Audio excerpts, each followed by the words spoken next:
Pero yung development kasi is nagkaroon nga ng negatibong resulta, namatay na po yung isang mga victim po natin. So, i-amen po natin siya sa murder, mas mataas na kaso po.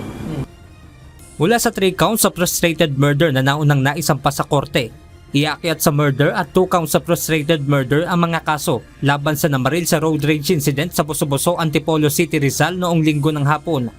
Ayon kay Antipolo City Chief of Police, Police Lieutenant Colonel Ryan Manungdo, automatic anilang iakyat ng pulisya ang kaso dahil sa naging lagay ng biktima. Actually, sa amin kasi with or without their demand, i-elevate naman natin kasi yung victim natin is nag-iba yung condition niya. So, ipapile na talaga natin to amend yung previously filed natin na complaint against doon sa suspect. Bagamat may lisensya ang baril ng suspect, maharap din ito sa paglabag sa COMELEC gun ban dahil sa pagdadala ng baril sa labas ng kanyang bahay nang walang exemption mula sa Commission on Elections. Ayon pa sa hepe ng Antipolo City Police, sa ngayon ay isa ang nakalabas na, habang ang isa pang biktima ay nasa stable ng kondisyon at kasalukuyang pang nagpapagaling sa ospital. Noong linggo, nag-viral sa social media ang video ng naturang insidente na kung saan nagkaroon ng suntukan sa pagitan ng biktima at ng suspect na nang lumaon ay nauwi sa pamamaril.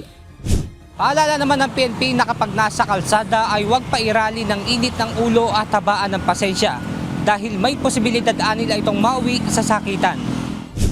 Ang payo ko rin sa mga motorista, no? Pride lamang yan, ego lang yan. At the end of the day, huwag natin isugal yung ilang segundong init ng ulo sa pagbabago or yung kumitil ng buhay ng ibang tao.